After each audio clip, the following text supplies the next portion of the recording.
Bonjour, assalamu alaikum, bienvenue sur ma chaîne Sois Enjoy.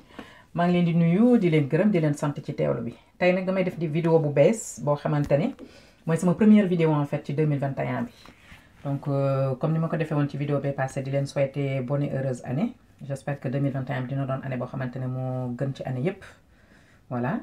ku nekk li nga xamante ne moom nga bëgg sa xol yàlla na la ko yàlla defal. Donc léegi nag dañuy jàll ci sujet bi nga xamante ne mooy tey li may wax ni chaque année nit ku nekk war ngaa mën a def résolution ku nekk nag yaa xool ban résolution ngay def. Donc man may jàkkaarloog sama mbokk yi nga xamante ne ñoo ne ci diaspora bi nekk ci immigration bi résolution bi nga xamante ne moom laa bëggoon ngeen jéem koo xalaat ngeen jéem koo def mooy il faut arrêter de dépenser pour des futilités en Afrique. Donc j'explique dépense su futilité yi lan la c'est-à-dire nga nekk fii di liggéey sonn bay bëgg a dee ñu lay woon nan lan dañ maa ndayale de 1 de 2 dañ maa magale de 3 dañ maa tuddee doom de 4 ay yoo xam ne daal ay futilité la. loo xamante ne yow nit ki ci plaisiru boppam dong la bëgg a dox moom bëgg na pour bu demee ba nga jox ko xaalis bi nga xamante ne yow moom nga sonn nga liggéey ko pour mu dem di jaay jomba ñaaw. Donc il faut bien comprendre que ne nit ki nga xamante ne mooy woote pour wax yu mel noonu amul urgence du urgence su vie ou de mort du nit ko feebar ñu war koo faj du nit ko xiif nga war ko mën a jàppale pour lu mu lekk wala du nit koo xamante ne dafa am ay projet pour mën a dimbali boppam nga mën ko cee jàppale. C'est ce que j'appelle des futilités. Il faut ngeen di arrêter di financer yooyu. Parce que plus ngeen di continuer di ko financer plus ñuy continuer di leen ko laaj parce que man mënu maa imaginer nit woo la fi amul dara lu mu lay doyee lu dañ maa ndayale écoute dañ laa magale dañ la tuddee doom yow la ñu tuddee donc yow yaa bëgg a dem jaay jomba ñaaw dem taxaw foofu noonu pour wane ne yow tey jii nii yow xew ba di nga ko toj te fekk yow yaakaaroo ko fenn yow yaakaaroo ko lu dul ci yow immigré bi nga xamante ne moom nga xam mu nekk bitim réew moo xam États-Unis la moo xam Europe la moo xam même Afrique mais nekkul ak yow ci benn dëkk bi nga xam ne ngeen a nekk. yow moom nga yaakaar ci moom mu yëkkati xaalis bi nga xam ne dafa xëy de liggéey ba sonn yaa ngi dégg fi ne nii tey jii ni may wax ak yéen ni mu ngi nii di neige nit ki te nit yeewu na fii dem xëy dem liggéey ci xuus ci neige dem liggéey booba yow muy wootee di laaj booba xaalis yaa ngi nelaw nit dem na ji liggéey ci genre liggéey yi nga xamante ne moom ma limal leen liggéey yi nga xam ne li ci ëpp moom la immigré di def fii liggéey bi nga xamante ne yow da ngay dem yëkkati ay màgget di raxas di tëddal di sang parce que il faut qu'on vous dise quand même la vérité li nga xam ne moom moo xew fii léeg-léeg nga gis koo xamante ne day xëy yor siwo def ci produit lu cëpp ci xale yu góor yi fii dama koy gis fii nii def ci produit yor baleem yor nettoyant vitre am di wër ci boutique yi boutique bu mu am vitre mu dem nettoyer fa ñu fay ko au jour le jour. nga gis fi ku fanaanee liggéey maanaam mu ngi garder yow bi muy nekk di garder yaa ngi nelaw moom mu nekk di garder di jël des risques à ses risques et périls soit dafa nekk ci hôtel di garder nekk fa réceptionniste ba bër set di sàmm foofu noonu di recevoir appel yeeg ñoom seen. boobu yow yaa ngi nelaw soit dafa nekk fi muy liggéey muy garder ay malade comme tey jii boo nekkee auxiliaire de vie des fois nga liggéey guddi tu vois léegi na nga bëgg nag loolu mu liggéey loolu yëpp sonn ci bay bëgg a dee mu dajale ko bu fin de mois jotee wala yow amul sax fin de mois parce que nag n'importe quand ngeen di laaj xaalis léegi kooku mu jël xaalis boobu noonu dajale ko pour tes beaux yeux yónnee la ko pour yow nga dem toog ci xew alors que tu as bien dormi jéemuloo dara donc yow bu xew ba jotee nga dem jënd sa yére sañ sa ba rafet xaalis biñ la may amoo ci benn projet comme je dis mais bu dul dem toog yaa ngay def ay teraanga yaa ngay def loo xamante ne dalay leer na yow liggéeyuloo ko franchement donc man sama bokk immigré laay waxal yéen na ku ci nekk na yaay seet li nga xam ne moo la arrangé nga def ko mais man personnellement xàmmee naa ndax maa ngi bëgg a yàgg ci dëkk bi mais bàyyi leen di financer ay futilité li may wax à chaque fois da ngay gis kër goo xamante ne bu ci kenn tukkee wala ñaar tukki ci rek ñi ci des yëpp jël retraite te dara du leen dal gumbawuñu pattuwuñu làgguñu dara dalu leen donc liggéey yi nga xamante ne ñun moom la ñuy def fii nii maanaam ménage bi ngeen di gis ni ñu dem di ménage ci bureau yi dem ci màggetu tubaab bi di sang di raxas di changer ay couche lu ne ñu koy def dem di defi babysitting yaa ngi dégg suba ba ngoon jot nga téye doomu jàmbur bu fin de mois ñu fay la salaire fobeere bale raxas dem defi plonge ci restaurant yi et en plus je vais vous dire quelque chose léegi nag fi mu ne nii ak Covid bi ni mu amee yëpp am na yenn liggéey yu bëri yoo xam ne immigré yi moom lañ daan def avant di ci jàppandi moo fi amatul donc au bout d'un moment il faut arrêter lu ne ngeen laaj ko. nit da ngay jéemal sa bopp boo jéemee yàlla fekk ci la si ñu nekk fii nii bitim réew bu fekkoon ne dañuy for xaalis bu fekkoon nañu dugg fii ci dëkk bi rek for fi xaalis kenn du fi def 1 an da ngay ñëw nga tibb nga ñibbi parce que suñu dëkk dara dàq ko mais ñu ngi jànkanto ak seddaay bi ñu ngi jànkanto ak racisme ñu ngi jànkanto ak jafe-jafe àdduna donc li ngeen di wax naan Sénégal dafa metti c'est bien vrai Afrique dafa metti c'est bien vrai mais ñun tamit fii nii xoolal c'est pas du gaieté de cœur qu'on est là fii loo fi liggéey lu nekk système bi moo mel noonu loo fi liggéey di nga fay loyer fay assurance fay charge dem defi sa course africain yi ngeen di gis ne moo gën a cher téeméeri ju doon lekk tubaab te y a autre chose nag il faut savoir que ni ñun fii boo bëggee lekk-lekk africain ne serait-ce que plat emporté 10 000 francs 10 euros 6500 la 6500 au Sénégal boo ko jëlee lekk nga añ nga ci reer nga ci ba ndékki ci bala nga def ci sax dépense ñaari fan ñun benn plat nga koy jëndee bu fekkee yaa génnee sa xaalis nga dem defi course pour te dire di nga dépenser minimum 50 euros muy 30 000 et quelque pour benn plat donc bu dëkk ba lu mu metti ñun ñoo leen gën a metti le parce que dañuy dépenser lu cher pour s'en sortir donc on se serre la ceinture des fois 50 euros wala 15 euros wala 20 euros wala 30 euros bi nga xamante ne dañ leen koy yónnee on se serre la ceinture voilà donc bu ma jógee ci loolu dinaa ñëw ci benn boo xamante ne aussi ñun immigré yi fu ngeen toll yéen a ñuy woo di ñu laaj yónnee ma lii yónnee ma laa yónnee ma lee mais écoute yéen lan lañ leen jaral ñaata yoon lañ fi gis koo xamante ne da ngay yónnee tout le temps bu la nit laajee nga yónnee façon soxla bu nekk yow yaa koy faj mais yow nit ñi ngay yónnee kenn mësula ci yónnee comme ni may encore une fois benn daggu géej benn soccu wala benn jumbo loxoy Kajoor day weesaloo loolu ñu ma leen limal yëpp dañ koy soxla fii te xaalis lay jar et ça coûte énormément cher donc au bout d'un moment il faut changer de stratégie donc man li may ko waxee encore une fois sama mbokk immigré laay wax donc conseil bu may joxe c'est à prendre ou à laisser mais réfléchissez bien xaalis bi ngeen yónnee toute l'année jël leen big ak feuille ngeen bind ci nga xool ñaata la bu yàggee mën nga ci réaliser dara et cet argent que vous envoyez aux gens là ngeen leen di yónnee pour leurs beaux yeux pour ñu naan laan jërëjëf gis nga bés bu ngeen ko noppee yónnee duñ leen faale duñ leen lijjanti voilà donc mu ñëwaat ci beneen sujet boo xamante ni bi bàyyi leen di ñu woo naan man dama am problème mu téléphone man sama téléphone marché wul portable laa bëggoon nga yónnee ma loolu sax yaakaar naan léegi dafa xewi parce que je vais vous dire quelque chose fii portable yi ngay gis ñun ñu ko yor nii ku ci bëgg portable bu génn nga jël ko bor la boo xam ne souvent da ngay ñëw dem ci opérateur bi nga xamante ne moom nga bëgg téléphone am nga jël ko ci moom pendant 2 ans des fois wala 1 an nga avance dara ba pare chaque fin de mois mu la koy dagg gis nga boo calculer loolu yëpp li nga xamante ne moom nga dépensé ci portable bi du ko jaar donc la plupart du temps dañuy préférer jënd téléphone occasion wala téléphone yi nga xam ne dafay yàgg l'essentiel nay marché mais yéen bu ngeen ñuy ñaan téléphone dernier cri ngeen di bëgg ñun xanaa ñun bëgguñu lu baax pourtant on se serre la ceinture duñ fi dem parce que jaraluñu ko prix téléphone boo xamante ne yow dalay leer na lii jaral na nga mën ci investir dara nga dem jël ci téléphone parce que da nga bëgg téléphone dernier cri bu ngeen di ñaan téléphone dernier téléphone ngeen di ñaan et ce qui est bizarre moom mooy à chaque fois ba leen nit wooyee ci seen téléphone wala ngeen envoyé ko message ci téléphone da ngeen na sama téléphone bi de moom baaxul mais bizarrement boo soxlaa ci téléphone boobu ngay jël nga utiliser ko donc il faut arrêter nous ne sommes pas des banques bañuñu dañoo mënul li ñu nekkee daf ñoo doy sëkk ak barke te li ma koy waxee encore une fois loxoy Kajoor day weesal loo bu ñuy def ci yéen day leen def ci ñun Olof Njaay nee na ki la nekkal ci naaj bi moo tax nga ne ci ker gi donc loxoy Kajoor day weesaloo voilà ma jàll ci beneen sujet boo xamante ne tamit immigré yi ñu ngi commencé ràññee ñi nga xam ne dañ leen di woo parce que dañ leen a bëgg di leen woo seen mbokk lañu wala seen xarit lañu dañu bëgg maintenir relation bi waaye ñu ngi ràññee tamit ñi nga xamante ne dañuy jël sa numéro yow yaay seen roue de secours en gros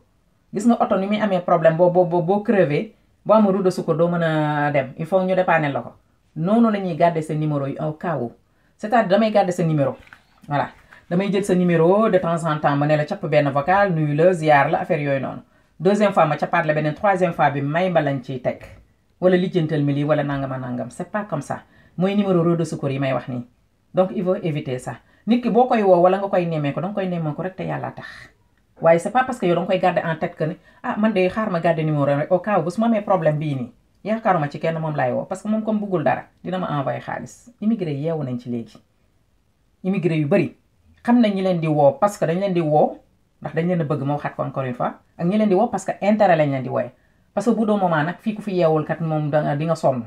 au bout d'un moment il faut ouvrir les yeux li may wax encore une fois bul bañ ko la mere ku mer bokkoo nit ñi yeewoo dem di wuti ku ci yeewu di nga dem wuti mu tuuti mu néew di nga am parce que ñun tamit Europe gi ñu nekk nii bu fekkoon dañoo yeewu toog croiser les bras duñu am dara te il faut y a une légende na kii di dama koy dégg à chaque fois non mais yéen bitim réew bu ngeen liggéey da ngeen di fay du dëgg ñi nga xamante ne liggéey ñu leen di jox le minimum muy revenu solidarité active boobu muy RSA boobu noonu bu ñu la ko joxee boo ci fayee waaye doo ci lekk da ngay obligé dem di wuti feneen fu ñu la joxee looy lekk donc fajul dara te yaakaar naa ko ambitieux dëgg doo dundee RSA bi ndax mënu laa fajal dara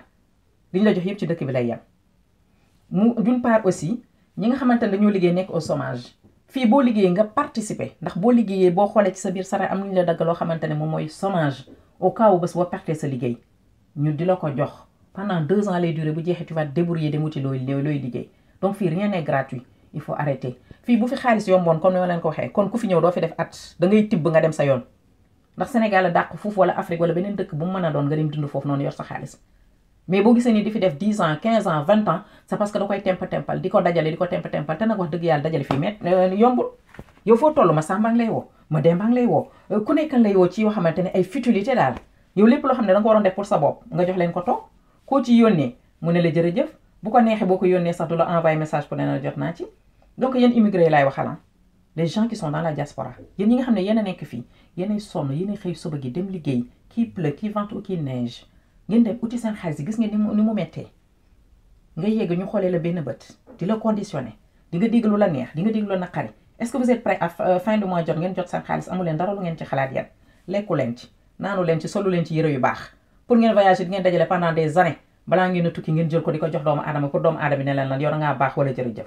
il faut bien réfléchir à ça bu ngeen yeewoo fajar dem di liggéey xalaat leen bu baax seen xaalis bu ngeen ñëwee ci fan ngeen ko war a dugal il faut arrêter de dépenser comme ni ma koy wax pour des futilités dafa am yoo xam ne man dama ko tuddee futilité moo ñu aussi si beneen sujet boo xamante ne moom mooy en matière de financement parce que léeg-léeg nit woo la tamit ne la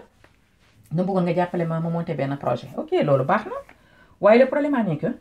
boo nee nit ki yow waxal ñaata nga bëgg pour nga monter sa projet bu la tibbalee somme bi rek yow sa bopp da ngay bëgg a daanu xam parce que tu te dis que ne yow somme boobu boo ko amoon yow nga def projet boobu parce que ku bëggul nekk fii ni am say projet en Afrique mu lay indil xaalis donc il faut être raisonnable bu leen nit waxee lan da nga bëgg ma jàppaleel nga xool loo xamante ne c'est raisonnable bu jàppale la ci te nag benn yoon la ñuy jàppale nit mais mënoo dëkk rek di ko tóllanti parce que nag gis naa ko fi gisatu fi da ngay dimbali nit pour mu def benn projet quelque temps après projet ba capoté mu ñëw dellu soit bëggaan ne foog na yow da nga ko war a tóllantiwaat comme ni ko waxee encore une fois nous ne sommes pas une banque bu la nit joxee dara ne la pour nga def ci projet war ngaa mën a góorgóorlu ba projet boobu jur dara bu projet bi jurul dara nag nga am nag ngor goo xamante ni tu dis plus rien parce que nit ki jàppale na la nit mënoo topp rek foo toll ngay dàbbali di dàbbali amuñu ko benn yoon la ñuy fayee ko ci salaire ñun amuñu salaire boo xamante ne day tomber tout le mois wala toute l'année weer la ñuy fayee ko bu ñu fayee ko weer def suñu bilan fay suñu loyer fay suñu charge fay suñu lépp duñu dese dara lekk bu baax sax suñ ko bëggee on se serre la ceinture comme ni ko waxee ndaxte lekk Sénégal moo gën a cher foofu téeméeri yoon que ay pat ak ay affaire yu lekk tubaab yi nii donc au bout d'un moment il faut bien réfléchir balaa ngeen di woo nit di ko teg yenn charge yi voilà donc loolu laa amoon ci lu ma leen di wax donc je vais finir par vous dire que nu mu tuddati bu ngeen di xalaataat encore une fois di woo nit décalage horaire dafa am des fois 1 heure la des fois 1 heure am na moment yoo xam ne 2 heures de temps la te nit sax balaa nga koo vocal war nga ko mën a envoyer message écrit est-ce que disponible nga pour ma nanga wala ma wax ak yow te aussi de temps en temps bu ngeen di woo nit pour war koo sàkku ci moom dimbal wala di ko ñaan jëlal sa téléphone nga woote ngeen laami soo ngeen waxtaan ko de vive voix waaye dara gënul soof nit woo la daal di lay vocal wax la soxlaam léeg-léeg nuyu bu gàtt la lay nuyu daal di lay vocal rek wax la soxlaam pare ci WhatsApp bi c'est gratuit donc war nga mën a jël sa téléphone bu fekkee da nga soxla bi ngay wax dalaa ñor dëgg nga woo nit ki nga waxtaan ak moom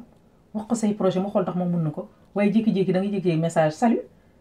man de damaa bëggoon nangam ak nangam bu fekkee ni écrit bi la moom salut lañ lay daal di defal waaw wax la seen soxla bu fekkee vocal bi la nag moom waaye na nga def maa ngi fi man de xoolal def voix boo xamante ne da nga naan nit ki fi mu nekk nii mu ngi bëgg a dee wala mu ngi sukuraat immigré yi bëri léegi nand nañ lu bari parce que la plupart du temps léegi nit da lay wax sax ne la man damaa feebar yaa ngi dégg nga fexe enquête ba xam ndax dëgg la am du dëgg donc ñun yeewu nañu léegi il faut bien réfléchir damay tëjee di conclure ne loxoy kajoor day weesa lool ki lay yónnee 50 euros wala mu lay yónnee 20 euros wala mu lay yónnee 15 euros war nga de temps en temps GP dañuy ñëw tout le temps même bu dee kilo géej la même bu dee robu cuub la même bu dee socc la nga ne man de sama nit kii nii lu mu dee même bu dee benn yoon lekk naa dërëmam nga la waay ngeen yëkkati ko ngeen yónnee ko du loxol wàññi dara au contraire day maintenir lien boo xamante ne kooku dina xalaat parce que ñun fii lu tuuti daf ñuy touché xaw ma sori waay bi la xaw ma mais lu tuuti daf ñuy touché waaw te moom may yeggali aussi pour wax leen ne sama mbokk immigré yi sax laay waxaat encore ku leen mere bu mu leen wàññi dara du leen teree dund du leen teree dox seen dox yéen a ngi lekk yéen a ngi naan yéen a ngi faj seen soxla nga mere ma parce que lan danga ma ñaan ma ne la aw ma wala nga mere ma ndax lan danga ma laaj ma ne la man kat aw ma si dañuy ñàkk ñun fii dëkk bi fii dañuy ñàkk de bu baax ndax loo wutiwul comme ni ma ko waxee encore une fois amoo ko loo wutiwul ci dëkk bi amuloo ko léegi fi may yeggalee moom mooy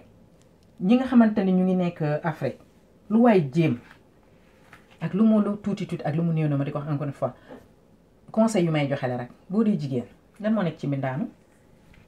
lan moo nekk ci mbindaanu ñun fii bu ñu nekkee fi Europe dañuy mbindaanu parce que boo xëyee dem ci màgget yi di leen sanga ka defar da ngay mbindaanu boo demee di fobeere da ngay mbindaanu boo demee di defee plonge da ngay mbindaanu bureau sax boo fa demee ngay toog di liggéey da ngay mbindaanu parce que sa patron ngay kii bu fin de mois mu fay la xaalis patron boobu tamit am keneen ku muy jaam bu fin de mois ñu fay ko xaalis wante da ngay nekk jigéen dara manqué wul ci yow nga ne yow rus ngaa dem mbindaanu mais rusoo taxaw di ñaan sa morom mu jeeg rusoo taxaw yow denk fa di mbaraan wala n'importe quoi parce que bii ngeen bëggul def ñaq lu waay ñaq ci ñaq sonn nga am ko ngay góor tamit sa cër yëpp mat macha allah lu tee tey ji ni vitre yaa ngi fa am pagaay Sénégal kër goo ci ne tong-tong fëgg fa tey ji ni ne damay nettoyer vitre damay raxas karo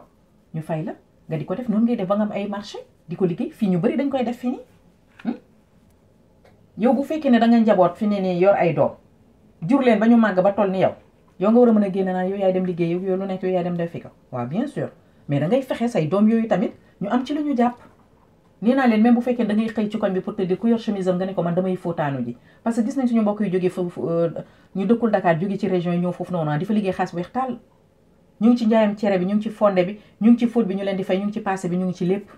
mais ñun rek ngay gis ñun en tant que vrai sénégalais ñuy jaay ay boy town la non man jànq la man disquette la damay jaay waruma yéen leen liggéey mais rusuloo toog di ñaan nit dafa am yoo nga xamante ne faut savoir raison garder nit ki li nga commencé di liggéey nii ci ëllëgee moom nga mën a amaate avantage te comme wuyu Thione Seck bi ni mu koy xee am sa soxla lamb sa poche faj ko jar naa liggéey ba tey donc loolu laa moom lu ma leen di wax maa ngi leen di jaajëfal di leen ñaan ngeen partager ngeen abonné parce que gis naa la plupart du temps y a plein de gens yoo xam ne dañuy seetaan sama vidéo mais abonné guñu donc bu ngeen duggee ci vidéo bi déjà da ngeen di liker mooy pouce bi nii daal di partager et puis joxe ay commentaires parce que yëf yëpp ay affaire